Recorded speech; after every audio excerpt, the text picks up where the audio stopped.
Good morning and welcome to Today in LA, and hoping that all of you out there are enjoying a nice morning. And of course, overcast skies, should be a little rain in and around the area today, and of course rain pretty much for the rest of the week. But of course we've got the big game in Montgomery, 9 o'clock tip-off from the Coliseum, Garrett Coliseum on Federal Drive in Montgomery today at 9 o'clock. Charles Henderson of Troy plays 29-3 Ramsey, the number 1 team in the state, playing the number 2 team in the state. And a lot of people think this will be actually the big game that would actually determine who's going to win the state championship, because both these teams are high-powered, high-scoring, and they don't give up a lot of runs. They press you all over the court, so it's going to be an exciting game from the Garrett Coliseum today. And for you folks leaving in a few minutes to go to the game, it is the directions I will give you are 2 directions actually. You can go in and take a let's get this call right here. Good morning, you're on Today in LA. How you doing?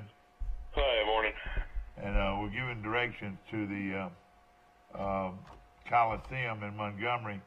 You get on Eastern Boulevard, you're right there, the old Montgomery Mall, and take a right at that intersection and go until you see the Wetumpka exit. Go until you see the Wetumpka exit, probably 3 or 4 miles, and you go off on the right, exit on the right to Wetumpka. Once you get down to the bottom of the exit, take a left and go under the bridge, and that's Federal Drive, and you can't miss it. A big Coliseum there that is quite suited for basketball, Mike. You know, it's chairback seats. They got a drop scoreboard, and it's a pretty good, nice-looking place. Yeah, I mean, all you have to do now is just, if you have a smartphone, an iPhone or any kind of smartphone device, you just type in the address on your Maps app and hit go, and it'll take you right there. So that's what I always do. And if you do, like I do a lot, go up and take the Union Springs exit, at 231, and what you do, you actually, I think I want to say it's 94, I'm not sure, but take it, exit just right behind that station there. The exit is to Eufaula, Union Springs, Eufaula, but you actually will just get off of the 231 and then go behind that store and follow it all the way to the dead ends if you want to, and then take a left and go down and get on 85, which would take you, I'm confusing you now, which would take you to the Eastern Bypass and follow it around. But I still say probably the best way to do is to go on in to Montgomery and take a right on the Southern Bypass, or actually go on the Eastern Bypass to get to the Wetumpka exit, then go underneath the bridge going back toward Montgomery on that road there, and that's Federal Drive. So that's all I can say. A big win yesterday for Mountain Brook over Vestavia as they cruised 57 to 36. I live on the Mountain Brook Vestavia line, so I didn't know who to cheer for. Oh, really? But I tell you what, Alabama loses a must-win game in College Station last night at Texas A&M, and I tell you what, they really, really, really need that Wofford kid to sign with Alabama, because Alabama, I mean, you're up by 12 points in the second half and get beat by 9. I mean, how in the world is that possible? But Billy Kennedy, really good coach at A&M, and Alabama's now lost to Texas A&M twice. A&M had only won 3 games in the conference all season. So Avery Johnson's on the hot seat, to say the least. If Alabama doesn't make the NCAA tournament this year, Alabama could be finding a new coach. Pay a guy $3 million a year, you expect more wins and just better overall play. I tell you what, they go through more cold droughts than any team I've ever seen in my life. Yeah. I'm wondering if they don't. Alabama basketball, I mean, they should be better than this with all the talent they have. No question about it. And how long has he been there, Mike? He's this is his fourth season. How many years does he have on his contract? I'm not sure. I'm about to think they need a new coach. I want to say he got an extension after last year, making the NCAA tournament the first time. Exactly right. Of course, hopefully everything will work out. And of course, Mike, on a sad note this morning, lost a good friend of mine, Ronnie Jones, who was 3 years older than me. He was the same age as my brother Joel, and was an outstanding Little League pitcher coming through Troy, and he also grew up and played quarterback at Charles Henderson High School, and a good baseball player. Retired Air Force, and he died yesterday actually passed away on Valentine's Day, February the 14th.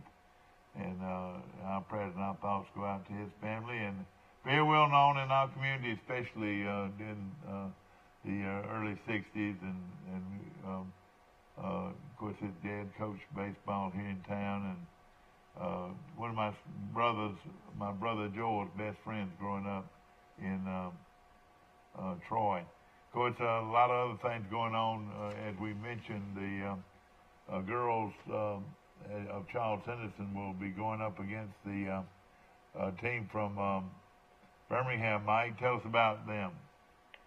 Yeah, they're playing Ramsey. I think he told me yesterday Ramsey's the #1 team in the state. Is that correct? That's right. They're the #1 team in the state.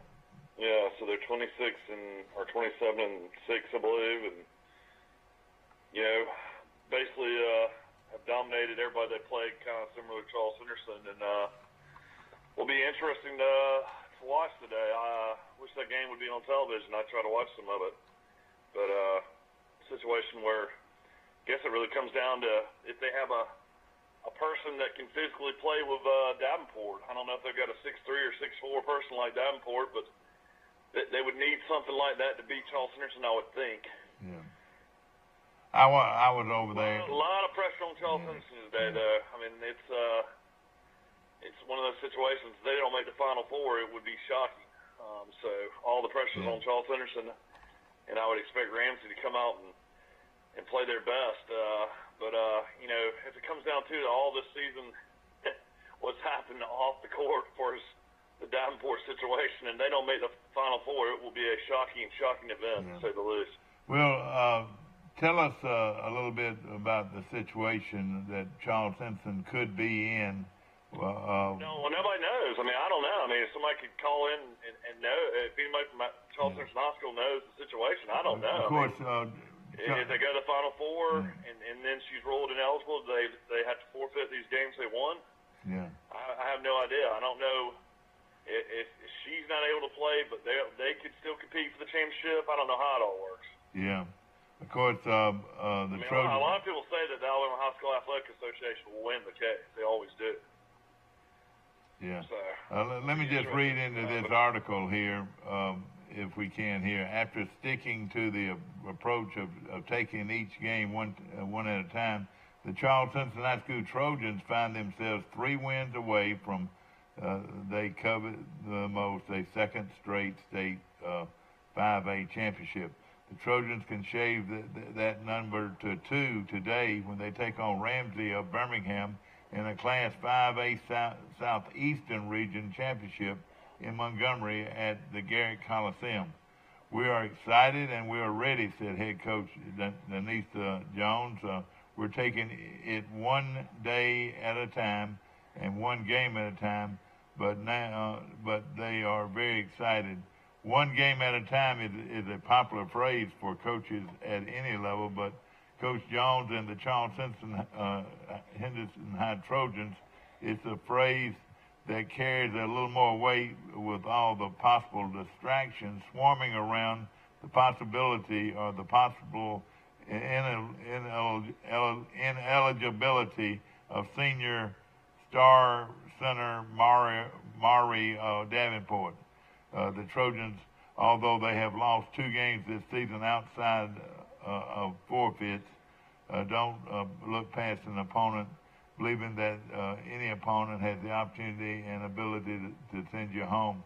We are focused, Coach Jones said. We never take anything lightly, and we're ready to go. And of course, we don't know win or lose if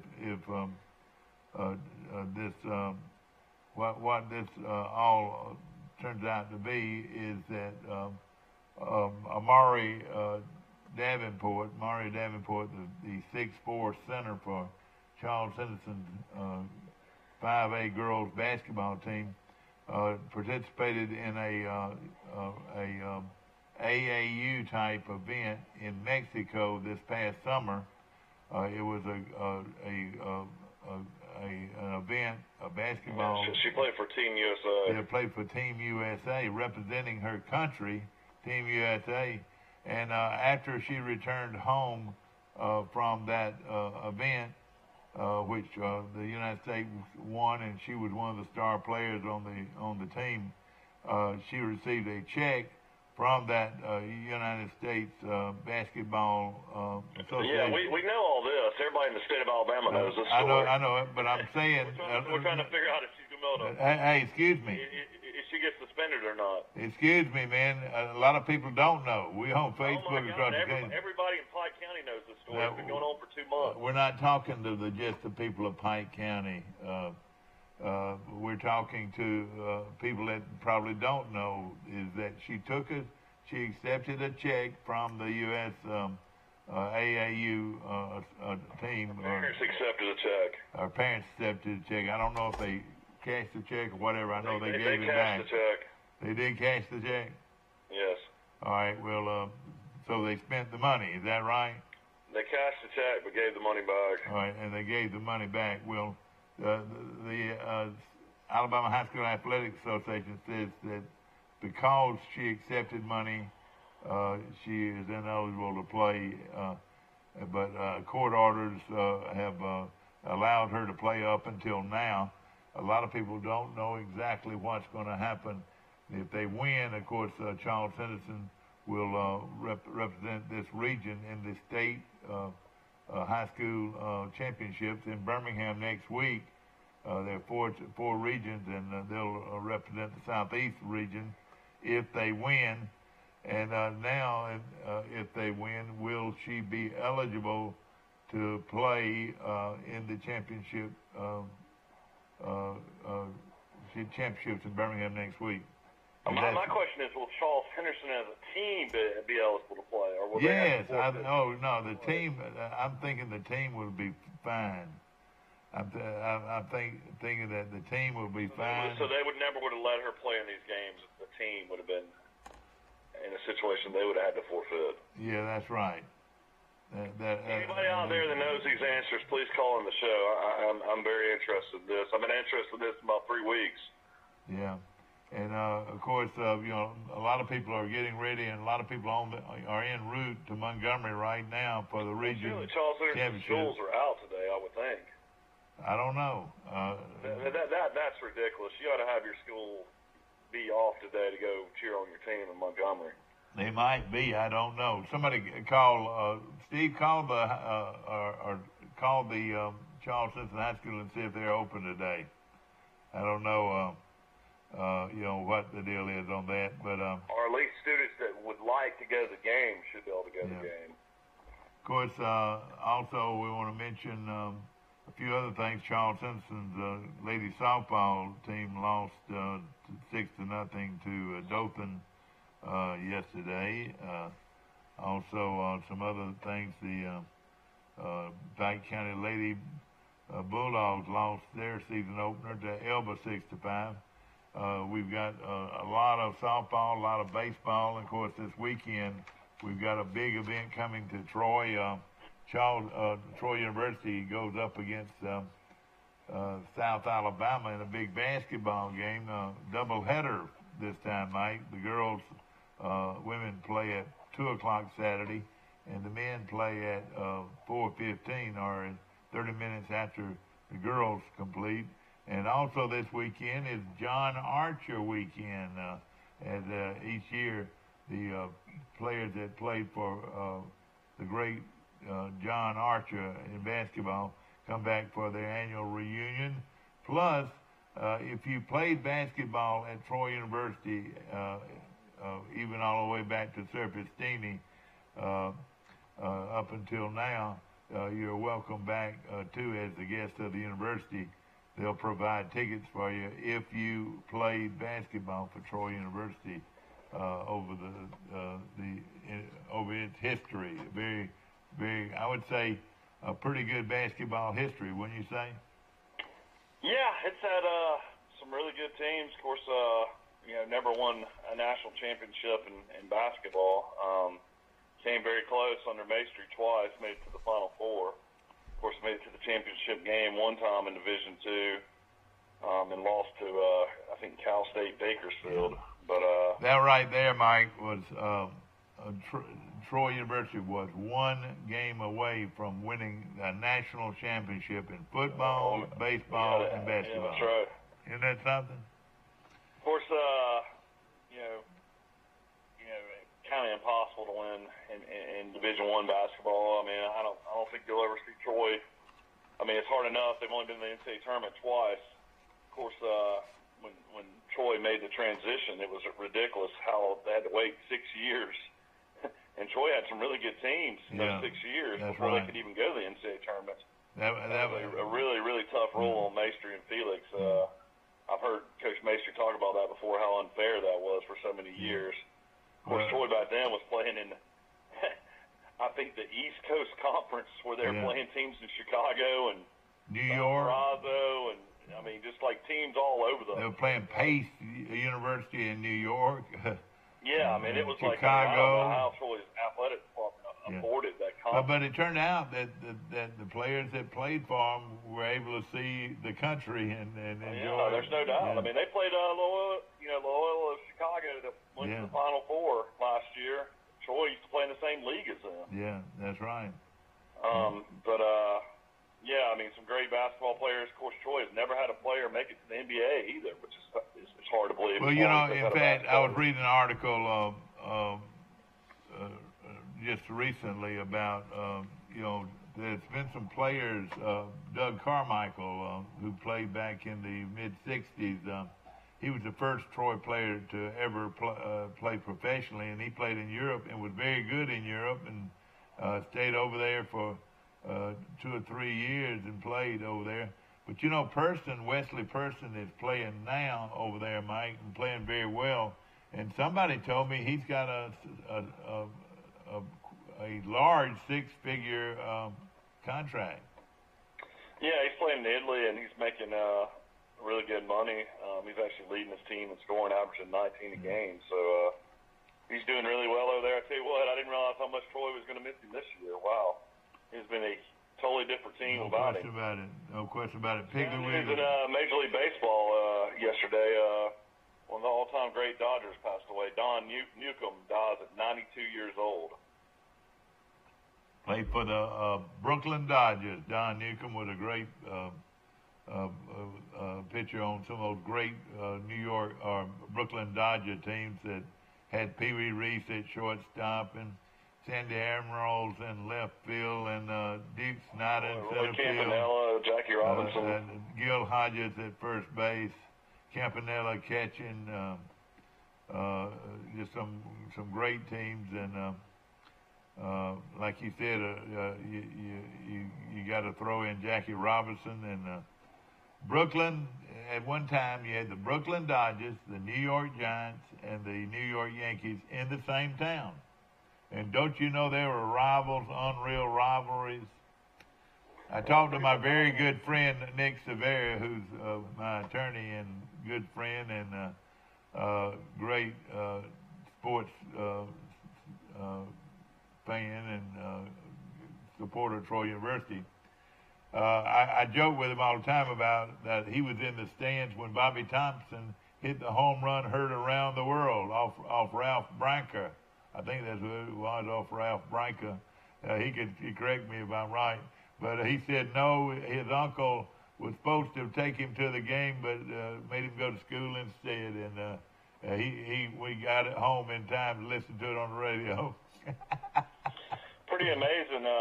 In 1956, he won 27 games with a 3.0 ERA. Oh man! And he was also the Rookie of the Year in 1949. But had quite a career. I'm trying to think of some of the pitchers on his staff. Was Preacher Rowe on his staff? Somebody needs to call and of course. Listen to this. He pitched for the Dodgers for 3 seasons before spending 2 years out of baseball in the military. It was just a different. Well, that's right. You know, people had to go. Yeah. You know that a lot of people don't realize this, but Ted Williams spent 4 years in the Army in combat, flying planes. You know, he had to miss 4 years of his baseball career. Just think the numbers he could have put up, Mike. A lot of people think he's the best hitter of all time in baseball. You know, they call him the Splendid Splinter, the Splendid Splinter, Ted Williams. And, of course, he played first base and left field most of his career. And, of course, but those were the great days, you know, with the Brooklyn Dodgers. I guess Newcomb and Koufax pitched together. Koufax came late. He was young. You know, he was quite young, but he might have played on the same team. I want to say Ralph Branca was on that team. Let's see here. Johnny Padres might have been on that team. I'm not sure. And I'm trying to think of some other guys that I might have missed out on. Carl Erskine. I think Carl Erskine played on that team too. So some good teams back in those days. And then, don't you know, it just was heartbreaking for New York, Mike, to see both the Giants moving to San Francisco and the Dodgers moving to Los Angeles. Don't you know that killed those folks? I mean, how would you like to be a huge fan? What did they add the Mets later? What? The Mets came later. Yeah, the Mets came later, but don't you know it was heartbreaking though that your favorite team that you used to go watch play all the time moved across the country, you know? Yeah, that is surprising. Tell me another team that moved, or tell me 2 more teams that you know that moved. The Milwaukee Braves moved to Atlanta. That's right, and a lot of people, County Stadium in Milwaukee, and the Lou Burdett's and the Warren Spahns, boy, 2 great pitchers. Eddie Matthews at second, Johnny Logan at, Eddie Matthews at third, Johnny Logan at second. Gosh, there were some great teams. Joe Adcock, he had 4 home runs in a game, played first. Shortstop was, oh boy, who was the shortstop on that team?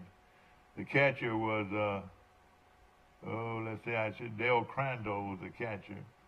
And let's see, the right fielder for the, they had a young man that played on the team, little old young man named Hank Aaron played on that team too, Mike. Yeah, I mean, I think... Red Shane Dinks played second base. I think Kansas City used to be shortstop. Shane Dinks played shortstop. Didn't Kansas City used to be the Athletics and they moved to Oakland? Kansas City used to be the Athletics. You're exactly right. They were a bullpen that had the only one of the only 2 major league players in history. A brother pitched and a brother caught in the major leagues. Do you know who that was? I do not know that one. Does anybody else know who that was? I know who it was, but does anybody else know? But they played with Kansas City. And later on, a lot of people back then thought that Kansas City was like a farm club to the Yankees because the Yankees went after a lot of them. One of them was a guy named Roger Maris. Ended up going to Cleveland and then to the Yankees. So it's then amazing. Recently, of course, the names changed, but Brian Meadows, of course, pitched in the major leagues against the Montreal Expos. The Montreal Expos became the Washington Nationals. Yeah, that's right. And the old Washington Senators, Mike, used to be in baseball. Do you remember that? Yeah, I do. Well, I mean, I went a lot, but I remember. Now where did they go? I don't know where they went. Did they go to Baltimore? Well, the Washington Senators had a guy on their team named Harmon Killebrew. You remember him? Great home run hitter. Yeah, he ended up playing with Minnesota. And had the best curveball pitcher, arguably the best curveball pitcher in Major League history, was a guy named Carmelo Pascual. Have you ever heard that name? I have not heard that name either.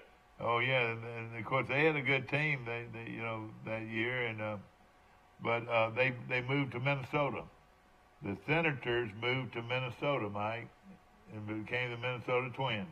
Yeah, that's what I knew. Killebrew finished his career with Minnesota. Let me hear what a history buff you are. Why do they call them the Twins?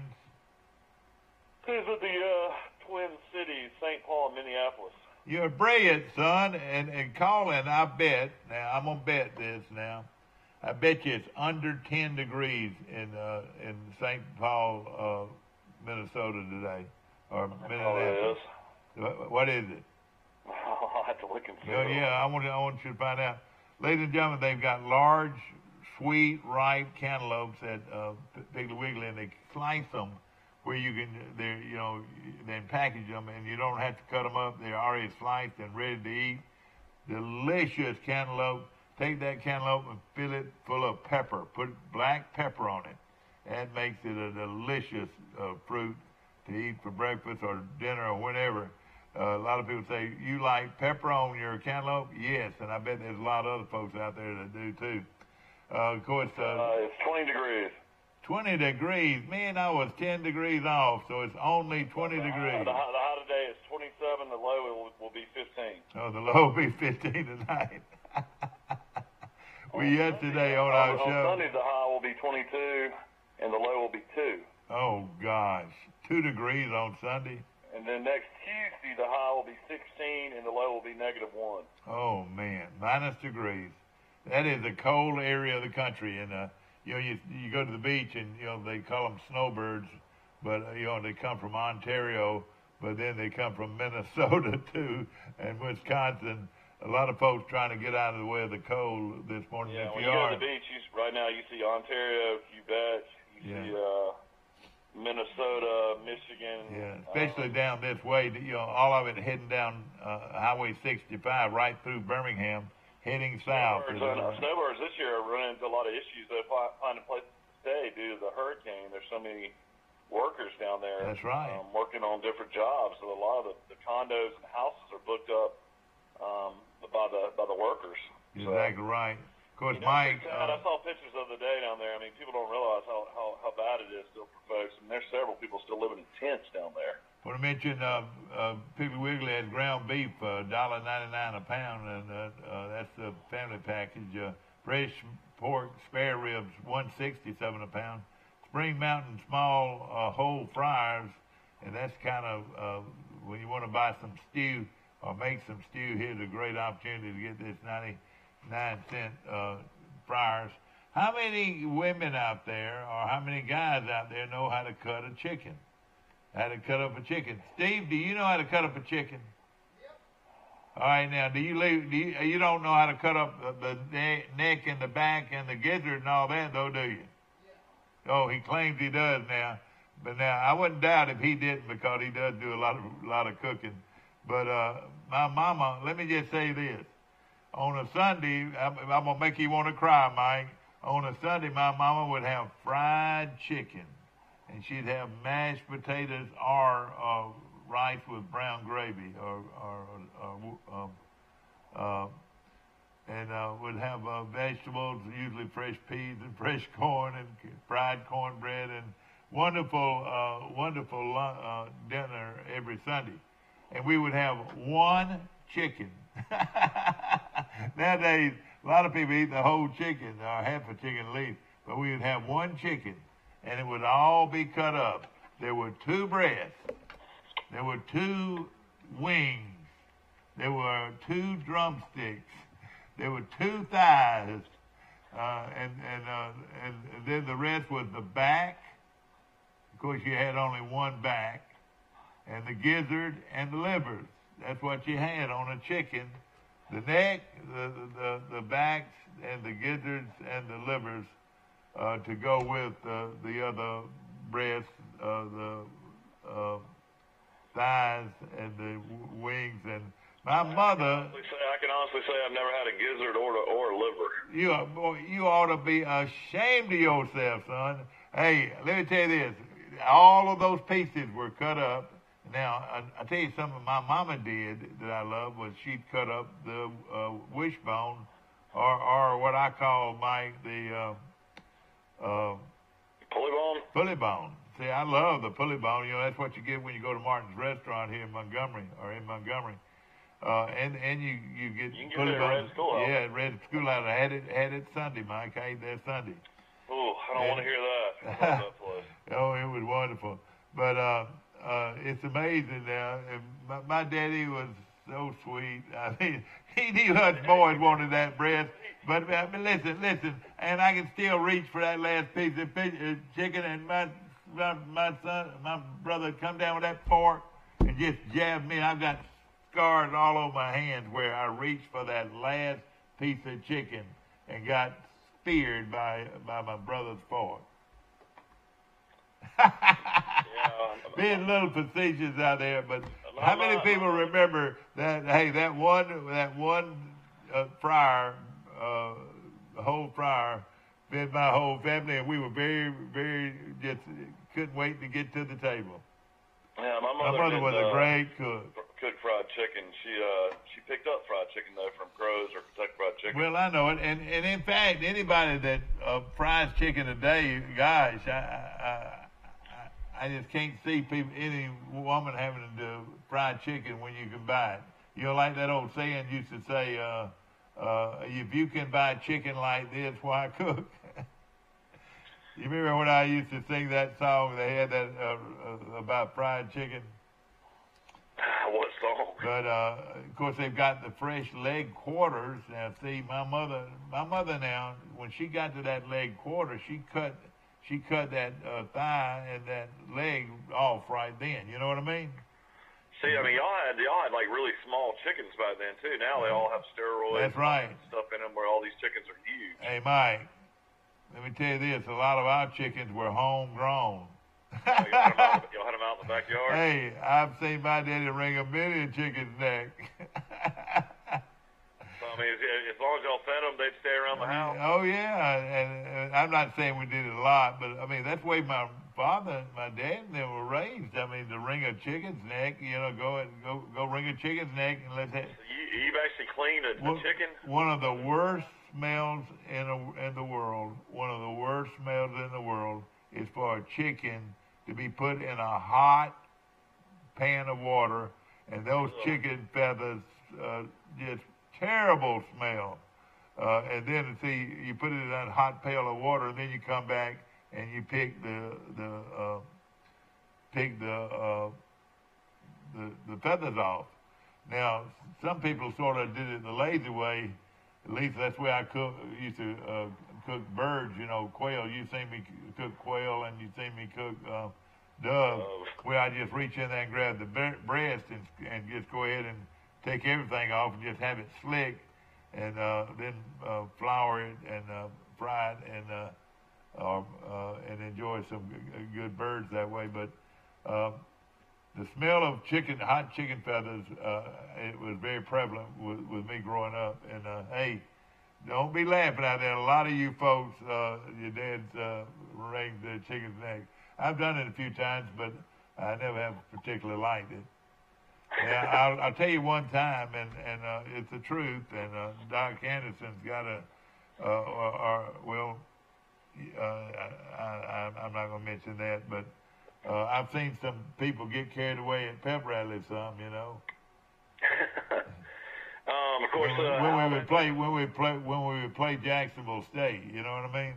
Alabama Alabama's got a new analyst coming in. Alabama's rehab for coaches continues as Major Applewhite is coming back. Major Applewhite, the former Texas Wishbone quarterback. Is that right? He was the offensive coordinator on Saban's first team in 2007. Applewhite went 8-5 at Houston last year, and because he went 8-5, he lost his job, and Troy lost his coach when that happened because Dana Holgerson ended up leaving West Virginia for Houston, and then Neil Brown left Troy for West Virginia. And Major Applewhite will be an analyst, offensive analyst on the Alabama staff, and make $35,000 and probably be still getting paid by Houston. So, of course, Major Applewhite is named after what Alabama great? Major Ogilvy. Are you sure? That is correct. Yeah, Major Applewhite's family grew up in Louisiana, and they were huge Alabama fans. Yeah. Well, how many people? Let me tell you this. You had Johnny Musso. Musso! Touchdown, Alabama! How many times you heard that? I never heard it. Give to Major Ogilvy. Touchdown, Alabama! Major Ogilvy and... Major Ogilvy's from right up here in Mountain Brook. Well, and let me just say this. Major Ogilvy and Johnny Musso, the Italian stallion, were the tailbacks at Alabama back-to-back, 2 years back-to-back. Musso was first, and then comes Ogilvy. What school did they play for, Mike? They play for Alabama. No, what high school in Birmingham did they play for? Oh, I don't know. Did Musso play at Banks? Banks High School. The Banks Ogilvy played at Mountain Brook. No, Ogilvy, you're right. Yeah, he played at Mountain Brook. Ogilvy wasn't until late 70s. Yeah, that's right. I'm sorry. It wasn't no difference. But there were some other backs that came out. Of course, the two great Rutledge boys came out of Banks. Yeah. And they played for Shorty White, Mike. And they ran the wishbone at Banks High School. And man, no better college football player ever to play the game. I really believe this than Johnny Musso. He wore number 22, and he didn't set the woods on fire when he went to the pros, but he's one of the wealthiest men in Chicago now. You know, he's been very successful. Today, there's the all-time leading rushers in SEC history. The top 10 or top 12. Yeah, that'd be fun. That'd be fun to listen to list. Let me see if I can help you with some of it. Some of these names are interesting. You would never guess. Alexander with Alabama was one of them. No, he wasn't. What?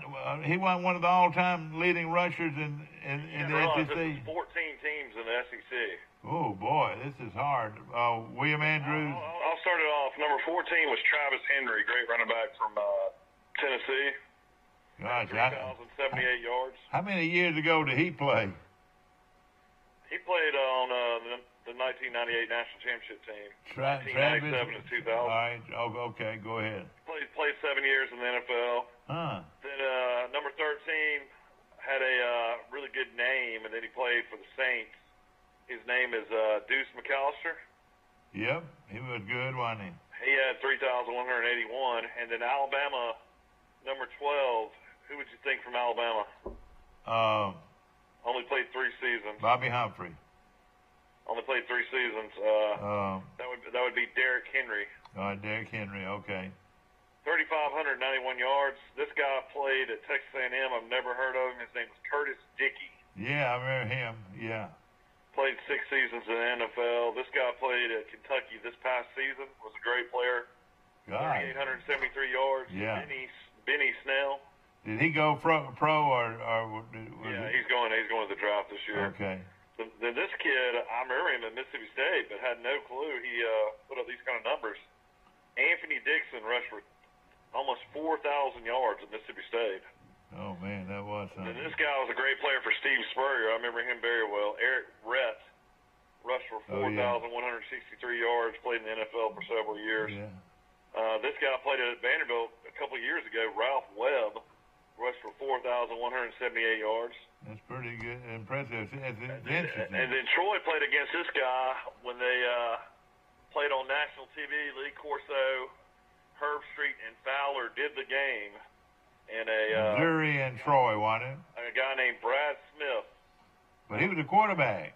The quarterback, yeah. Yeah. Quarterback Brad Smith rushed for 4,193 yards. And of course, he played in the pros, wide receiver in the pros, wasn't he, or something like that? Yeah, spent 9 years in the pros. And I'll tell you something about that game. And of course, Troy beat Missouri, and they tore down the goalpost. It was the most fabulous win in Troy history at the time. They beat LSU. I mean, I know it, but at the time, beating Missouri was ranked 14th or 15th in the country. Do you know, Mike, one of the reasons that Troy was able to beat them, I think, they scored right away 2 touchdowns. Within the first 5 minutes of the game, they led 14-0. Do you remember that? Yeah, they thought they were going to blow Troy out. Actually, by the time I got into the stadium, it was 14-0, I believe. That's right. And it looked like, I said, oh, gosh, they fixing to stomp us. Oh, gosh. And they went down the field so easily. And but it all turned around when a guy who still lives. The fumble, Junior Lassant. Lassant. How you pronounce that last name? Lassant? Yeah, he was. All right, Junior is still around here somewhere. He picked up a fumble. Well, the ball carrier was running the ball. Betterson fumbled, and it popped right up into Lassant. Lassant carried about 50 yards for a touchdown. I think it was more than that. I think it was maybe 60 or 65. But the unreal thing about it, he had a safety chasing him, or 2 safeties chasing him, and he's an offensive lineman, and he outran every one of them. You remember that? I mean, it was really just like that movie, Everybody's All-American. That's right. Yeah. When in the movie, Dennis Quaid and John Goodman's the offensive lineman. Of course, that's about the great LSU running back. Yeah, and of course he was a great one. Oh shoot! He actually just passed away. I know it. I'm drawing a blank on his name. Oh, I shouldn't. How could anybody draw a blank on this? Because he was the first big time. He was the first I know this. He won the Heisman Trophy. I'll remember in a second. I will too. Number 5 on the list. Billy Cannon. Billy Cannon. Number 5 on the list is a guy from McCalla, Alabama. McCalla. Greatest rushers in SEC history. From McCalla, Bobby Humphrey? No, Bo Jackson. Bo Jackson. Oh, I'm sorry. So Bo Jackson rushed for 4,300 yards. How many years did Bo play? He only played 3. You know, I was watching some film of him. No, Bo played 4, actually. Yeah, he played his senior year. I was watching some film on... He won the Heisman Trophy. Yeah. I was watching some old film on Auburn and Alabama the other day, and old Bud was there. God, old Bud was handsome, man. He was a handsome dude, man. Yeah, he was an intimidating guy, especially when you saw him at practice yelling at him.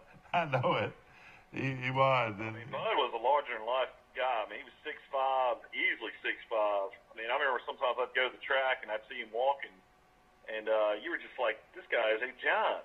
Yeah, I know it. No question. And great guy, too. You were saying he'd mellowed out so much more. You know, he wasn't there intense. He was all about having fun later in his life. No question about it. Ladies and gentlemen. We go to the beach, and every single time we go down there, he would have a party. Yeah. People would be there, and he'd be about 50 to 75. Well, let me tell you this. He knew how to fry fish. Now, what he did, he'd have a fish fry. He loved to fish. Now, he loved to fish, and he was constantly catching fish and putting them and freezing them and getting ready for a big fish fry. But what he did, he'd have all these paper bags, Mike. He would have the paper bags, brown paper bags, and he'd fill it full of flour he cooked with meal. And what he'd do, you're talking about cornmeal? Yeah, he would put the fish in that sack, and he'd shake the sack. Shake the sack so it would distribute the meal, cornmeal or flour, whatever he was frying with, just right. And he'd just flip them in that deep fryer. And boy, he could fry fish as good as anybody I've ever seen. And gosh, Mike, he loved raw oysters, and like a lot of us love raw oysters. But Bud would carry a cooler, and he'd keep it iced down all week long. But he'd carry a cooler of oysters, Mike, with him all the time. I mean, most all the time he had some ice cold. Pull over the side of the road and start shucking oysters. And I say, Bud, I said, man, I'll eat. Do you have any crackers? He said, no, I don't have any crackers. And I said, just eat them right out of the shell. Oh yeah, right out of the shell and just turn it up and and I said, well, have you got any cocktail sauce? He said, no, but I got some hot sauce.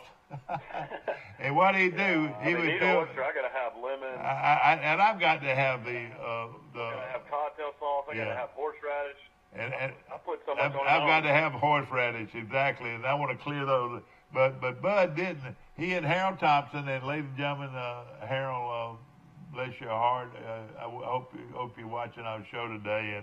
And we lost one of the great people of all time, Jackie Thompson, ladies and gentlemen, died in Enterprise, and former mayor of Enterprise, and the wife of Harold Thompson, and her boys, two of them. Jim, of course, Jim was the big one, 6'7", that played at Auburn, and I was just told that it's quarter till. It's time for me to go up there, but of course, our prayers and our thoughts go out to that family, and what great people they were. But Harold used to eat those oysters with Bud, but Bud did some unusual things, but it was fun. Number 4 was Kevin Falk. Number 3 was Darian McFadden.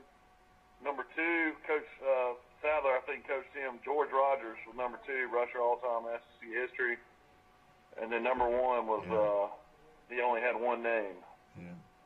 Herschel. Yeah. Hey, do we have guests? Hey, Steve. Ladies and gentlemen, I am going to be leaving in just a few moments to go to Montgomery to catch that ball game. But you folks, come on up. Come on up right here, if you will. Steve, we're gonna stay on if you don't mind. Come on up here, guys. Come on in here. Come on in here. We're gonna take a short break. We'll be right back. We'll take a short break. We'll be right back. Y'all come on up here. Steve, is that all right? A personal touch, a high level of trust. Whether it's checking and savings accounts, personal or business loans, or our local friendly service.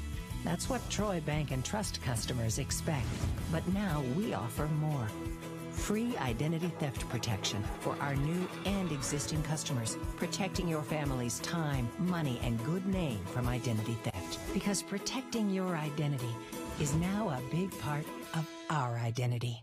Troy Cable Security makes it easy to stay aware and stay in control of your home wherever you are. User-friendly interface allows easy navigation for lights, locks thermostat, video, and garage doors. Never worry about leaving your garage door open or the front door unlocked. Your mobile app can send alerts to your phone for alarm and no alarm events. Know when your children arrive home from school with video response. Make sure your home is powered by Troy Cable Security for ultimate access, awareness, and protection.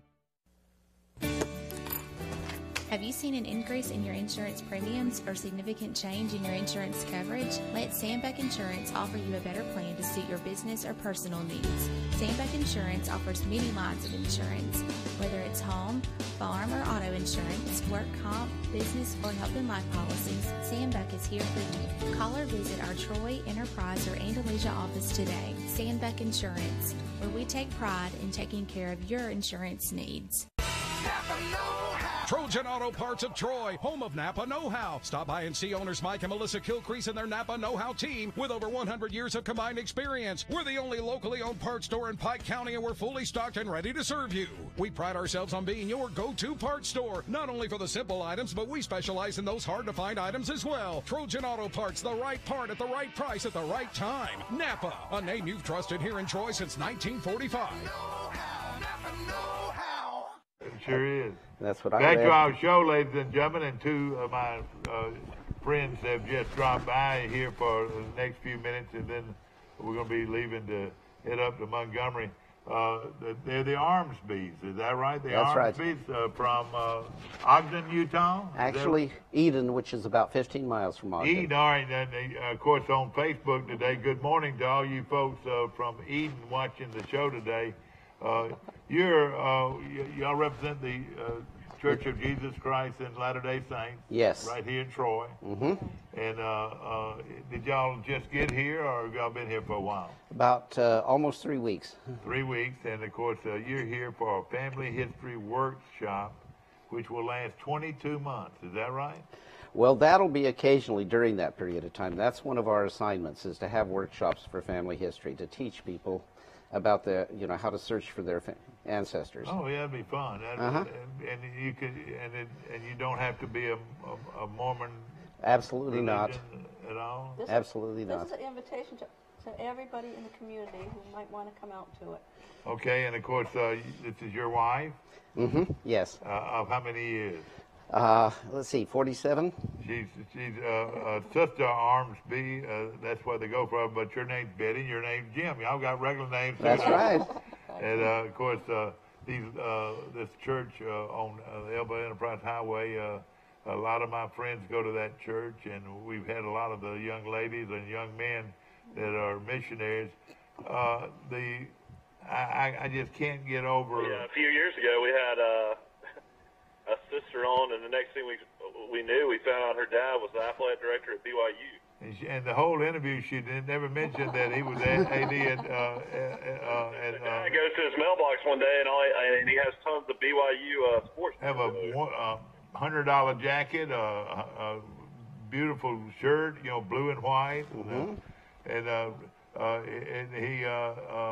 he's the athletic director at BYU, which is a pretty good program. Yes. BYU is where we met each other. Is it? Okay, y'all both went to BYU? Yes, we did. Okay. Mm-hmm. And tell us a little bit now about this now. And will this be at your church, or where will you be? Will you go into their home, or what will you do? This workshop will be people held that want to find out what their heritage is. That's right. How far it goes back. This will be held at the church. Yeah. And the workshops. However, we'll be doing a lot of one-on-one. Sister Ormsby's an expert with genealogy, family search. That's right. Mm-hmm. I've been doing it for 47 years. Wonderful. In between moving a lot and raising 9 children. Yeah. All right. I was going to ask you how many children you had. 9 children. And of course, they all grew up in the church. Is that right? Yes, That's right. Where do they live? Somewhere in Utah? Or? Almost all of them are in Utah. We have Yeah. a daughter who's with her husband at the Langley Air Force Base. Yeah, exactly. But everybody that lives in Salt Lake City are not Mormons. Is that right? That's right, absolutely. In fact, it's becoming less and less of a majority because of all the people that are moving into Mormon, Utah. but I love the Mormon Tabernacle Choir. Oh, so do we. And I watch it every Christmas Eve.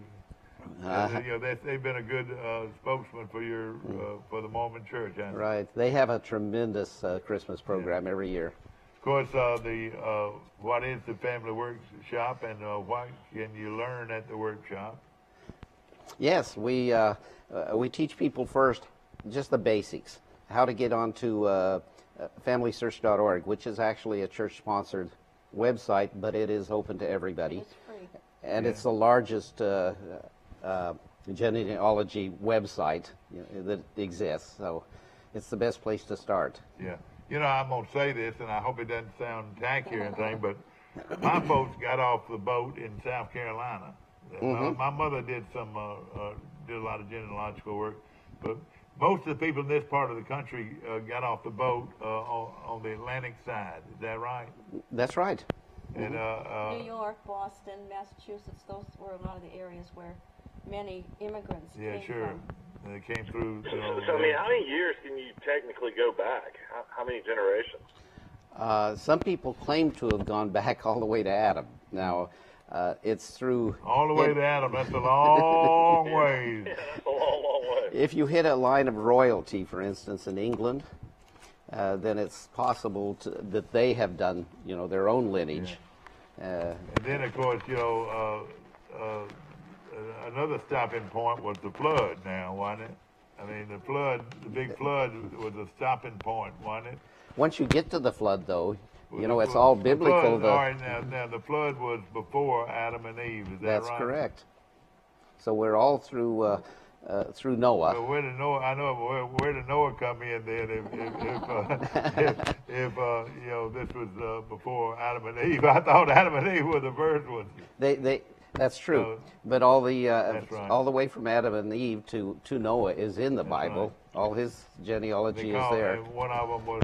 So what's an average timeline then for somebody to expect? 200 years? Yeah. You can go back to further than that. I brought a picture of an ancestor who in the 1500s fought a battle in Switzerland, and they won the battle, and he recovered the banner, which we call a flag, and then a Swiss farmhouse and land was given to his family sometime after that, and it's a museum now. And that was his in the armor 15 and the flag are in a museum in Zurich, Switzerland now. Yeah. That was All in right. 1500. All right, now all right, Columbus, I know there's evidence that there were people that came before Columbus. Is that Yes. right? Well, Columbus, 1492. Right, Yes. that's right. All right. You know, for some reason that date sort of sticks in your mind. It does. 1492, Columbus, came up at Plymouth, Massachusetts. That's No. pretty far up. No, he came He to. came to the Caribbean, didn't he? That's I correct. thought Columbus got off at Plymouth. No, in 1492, Columbus sailed the ocean blue. Michael. April showers bring May flowers. What do May flowers bring? Pilgrims. What'd you say? Pilgrims. You got it.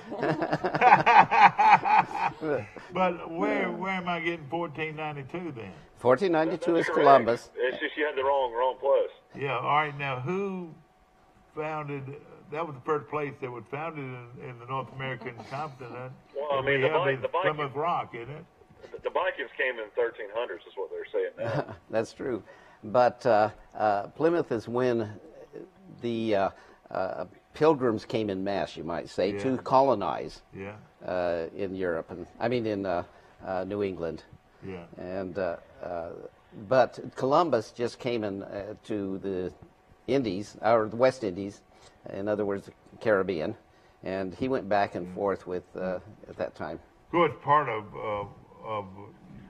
your religion, the thing that stands out quite a bit in several ways, of the Mormon Church, is that Jesus arose from the dead, and when he arose from the dead, he went and visited the Indians in the North American continent. That's a good share. Right? Yes, that's what we believe. Yes. In North America or South America, it was evident later on that he did visit those areas. Is that right? That's correct. All right, that changes things a little bit there too. But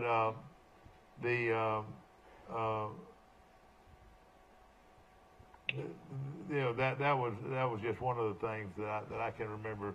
But then you go back that far.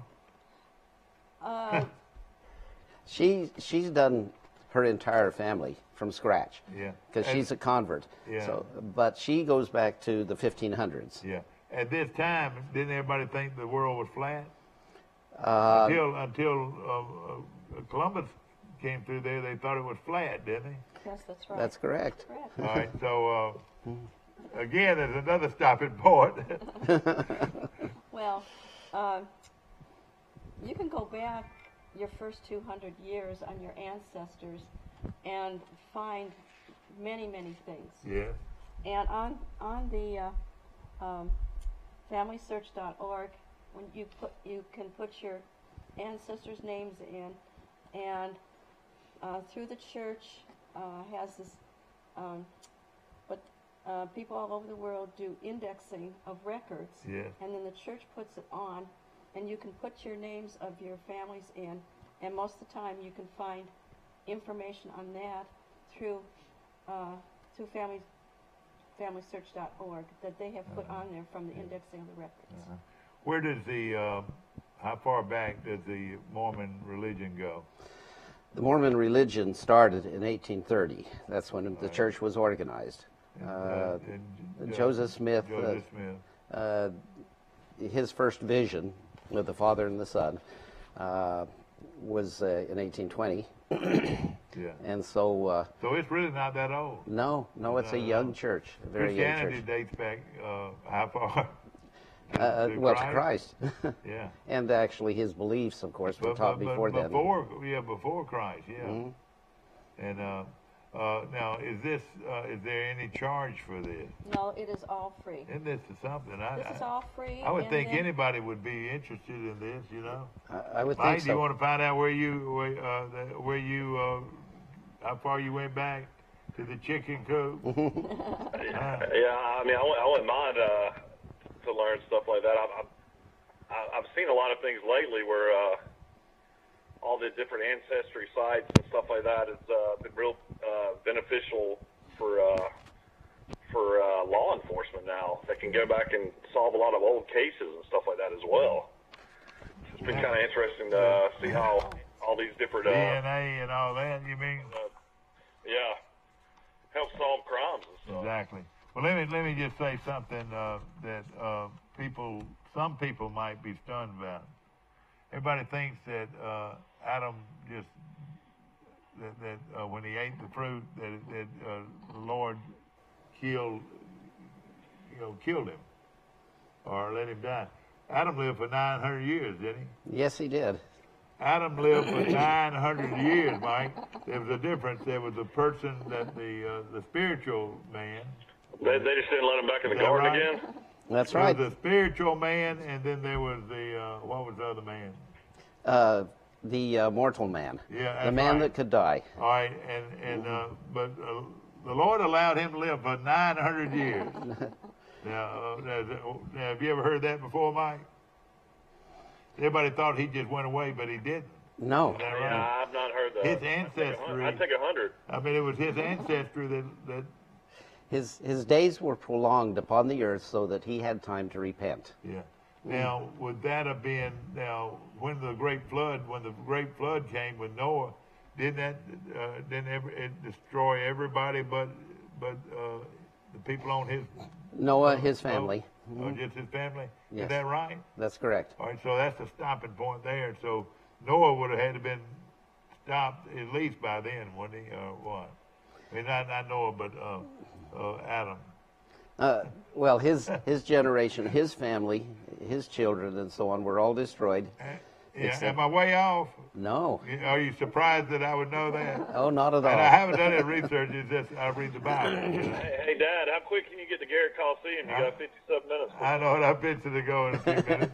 But I think this is very interesting. Mm-hmm. And I hope that you'll come back on our show again. So when will this actually start? When will y'all offer this?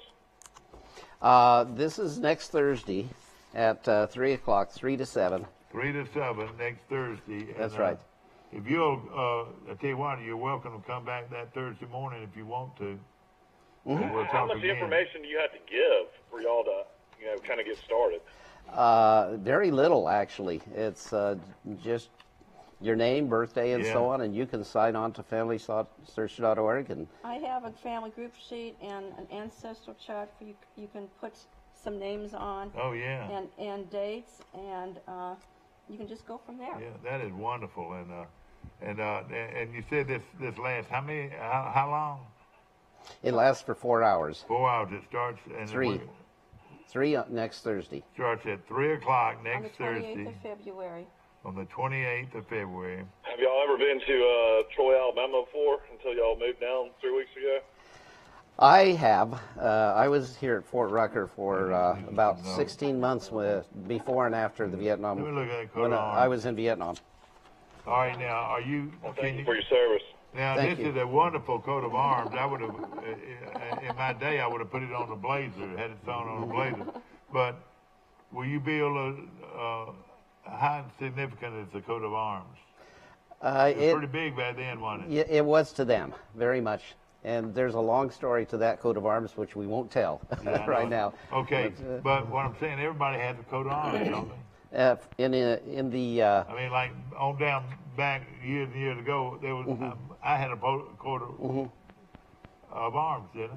Well, it was most popular in Britain, Great Britain, and that their ancestors and so on. Yeah. And so that's where we originated, at least that coat of arms. We have a Crow family crest. I mean, is that something? That's what we're talking about. It's very similar to that, yeah.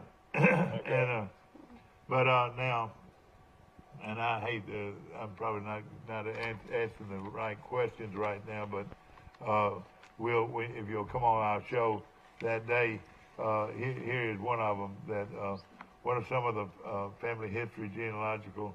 I mean, why is this important? Everybody wants to know about their family. Everybody wants to know about their heritage. And of course, we in the church we consider that of the family to be eternal. Yeah.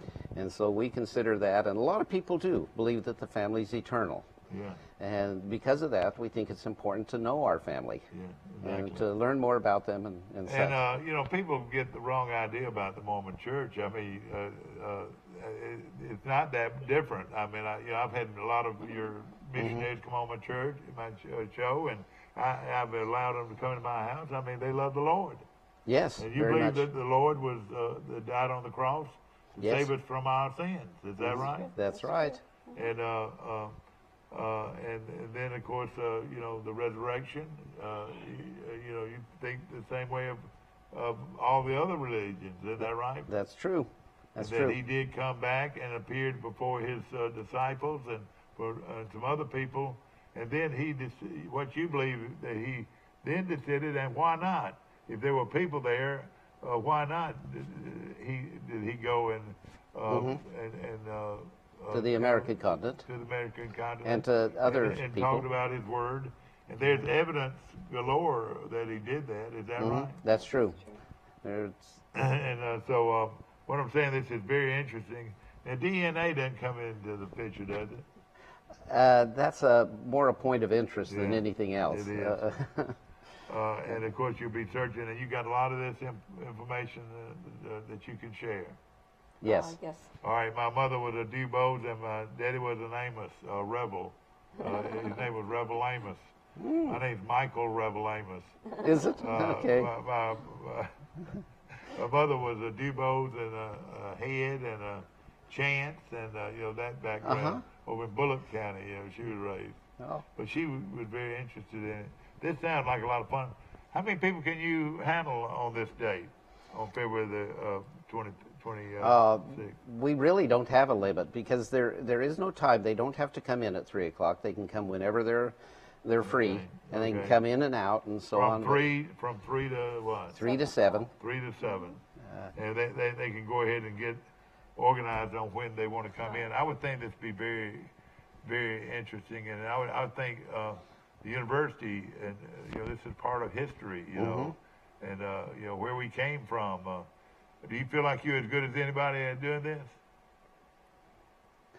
Have you appeared on any other talk shows, Mud? No, I have not, but I've been on a committee with a conference. You got the face for TV. He has the face correct. for radio. Well, I've been on a committee for a conference that they have at Weber State there in Utah. Ogden. Yeah. Put out by the Ogden Family History Library. Yeah. And they have about 1,500 people that come to that.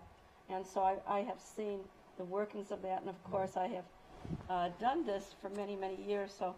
Exactly. And we'll provide these forms for everybody that comes in. Yeah.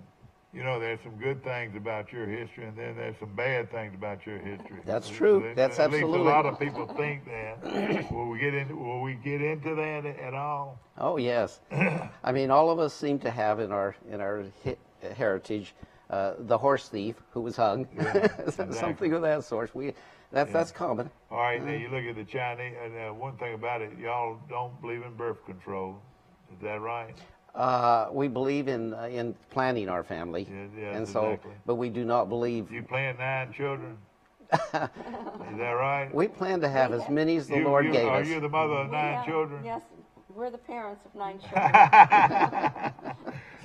But this is going to be fun. It is. And, it is. And I'm so glad y'all came. And I got to head up north to a girls' state tournament basketball. That's big on Utah. Basketball is. Uh-huh. You know, It is. Of course, and y'all are going to be here, living here in Troy for 22 months. That's that correct. Right? That's correct. How do you like it so far? Very much. And now, I love the dedication of your young people that go around in hot weather, cold weather, rainy weather, whatever. And I found every one of them has ever been on this show. And by the way, you get to eat at Bird Drugs today. Bird Drugs on the square in downtown Troy. You eat on me today. You just, I will get the word to them, and they'll provide you with either chicken salad or sandwiches or tuna salad or the wonderful hamburgers. And I want you to try their best milkshake you ever tried in your life. Oh, absolutely. And make sure you eat it, you drink it there and eat there, because they're gonna give you a metal container full of delicious milkshake. Oh, that sounds Fantastic. wonderful. So the arms bees, ladies and gentlemen, eat on me today for being here. And I know they didn't realize that I was going to have to leave early, but you out there can have a big part on this between 3 and 7 on February the 28th. What day is that? Thursday. Thursday, you can go out to the Church of Jesus Christ and Latter-day Saints on the Elba Highway, beautiful facility, and sign up for this. Just walk in. Just walk in, and right off the bat, what did that ring? When I told you that my mother says that we got off the boat in South Carolina, is that a good start, or should you go back further? That's a great start. Well, that's a wonderful start. You need to, here's this chart. And Amos, you know, is You put down as much information that you can put here. Yeah. Maybe ask some other family members for some information Exactly. ahead of time if you want to. I will tell you that something my mother told me, that we're descendants of Buffalo Bill Cody. Oh, okay. The Codys were I don't know, I want to say they came out of the Virginias, but also the Custis Oh, really? family, which was founded there in Virginia and had the home there of where Robert E. Lee, the Confederate general, lived there for a while in that part, and his family lived there for that. I was related to some of those people in that area too. That was just some things she said to me, you know. And I know she was very interested. But now, do they need to bring any of the stuff and studies with them? Yeah, I was going to say that it would be very valuable, in fact, to bring their own computer, their laptop computer, their iPad, any device that can access the internet, and usually Chrome is the best browser to use, and that's very important if they can. Isn't it amazing how far can you date somebody back? How far have you been able to date somebody? Myself. Please don't tell me all the way back to Adam. No. No. Myself doing research, I probably have gone to early 1700s. And this other ancestor that goes further back is just what I found what others have done. That's right. And and the good and the bad, is that right? That's yeah. correct. My great grandfather murdered 15 people in the Dodge City in a gunfight. That's being very facetious, ladies and gentlemen.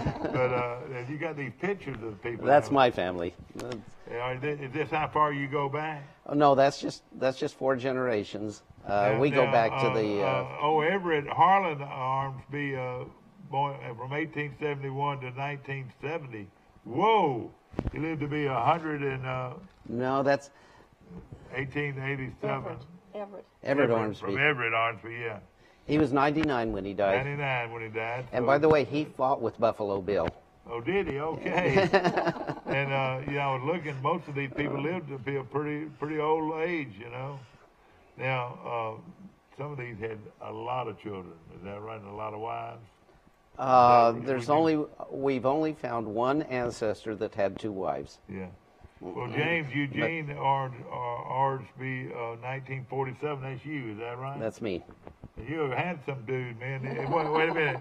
At one time, you looked like somebody. Yeah, I was television quality you then. looked like somebody at one time, so really, people that go here could get something like this. Is that right? That's correct. That's correct. And a lot of it they may find people online who have submitted names and pictures and so on. That's all on FamilySearch.org. And they could even bring pictures that can be scanned and put on. There's a way of putting your own pictures on. Yeah, exactly. Hey, show on the camera, Scott, where I'm going today. If you've got it, see if you can put it on the air. I'm going to an old Coliseum in Montgomery, Alabama, and I don't know if they can do that or not. But now Betty Lou Moon, 1950 and leaving. That's you. That's me. Boy, you were good looking. you outkicked your coverage. That's right. That's correct. And then your mama was Dorothy Marie Urban. That's his mother. And she just died in... That was your mother, excuse me. Oh, beautiful lady. Yeah, she just died in December. And then your daddy was Harlan Federico Armsby, born in 1918, and he lived to be quite old, too. Died in 1993. Mm-hmm. And then the Bidwell Urban and the Jurgensen family was your grandparents. Right. And Urbans came from North Carolina. Yeah. Through North Carolina. And the Browns and Urban, boy, I tell you, these were pretty people.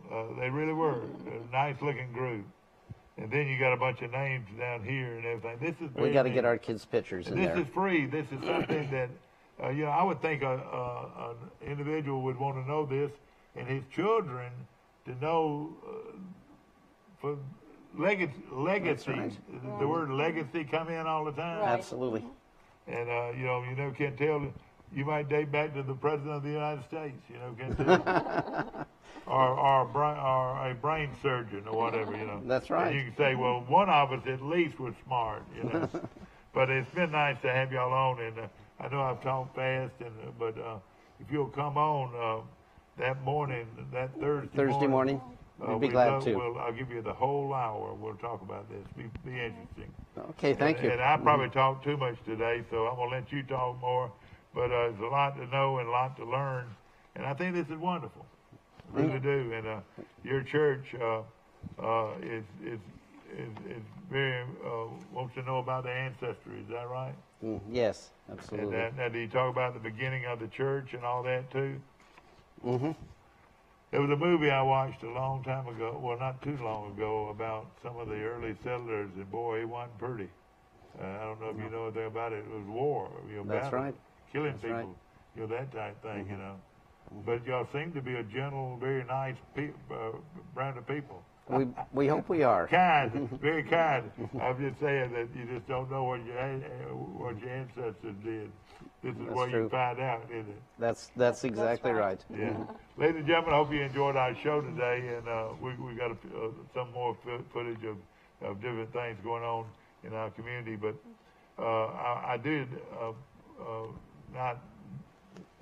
was not unable to get in touch with y'all to let you know that I was going to leave early, but you know what? We had a pretty good show. We did. And Thank you very much. I'm glad that you came by. And again, ladies and gentlemen, you're located. It can be reached out at the church on the Elba Enterprise Highway. Is that right? That's correct. And what hours are y'all normally going to be there? Can they go? Can somebody visit you before the 28th? We make appointments other than that. We can do the one-on-ones. We have a one-on-ones over at the public library. Oh, at the library. When will y'all be there?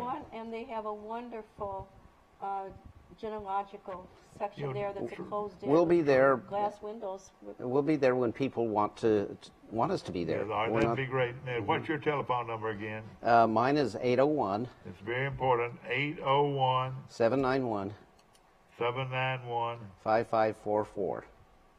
791 5544. And your name again is Elder Armsby. Elder Armsby. Write out the word arms and then B or Bree. B. B-E-E. Armsby. Very easy. That's right. And the number again is 801 791-5544. That's correct. And you know, if somebody wanted to from Ogden, Utah, could be watching this live right now. Okay. You know that? We're live on Facebook around the world. Yeah. We're live in Honolulu. Okay. Live in Beijing. We're live everywhere in the world on Facebook. Troy Cable channel, and our channel locally is TC2. Mm-hmm. You go to TC2 and go from there. Thank you so much. Thank you very Appreciate much. it. And thank you. And I got to go to a basketball game. All right. Hope you have a great day. We'll see you tomorrow bright and early. I'll report to you about that game tomorrow right here on this show. Have a good one.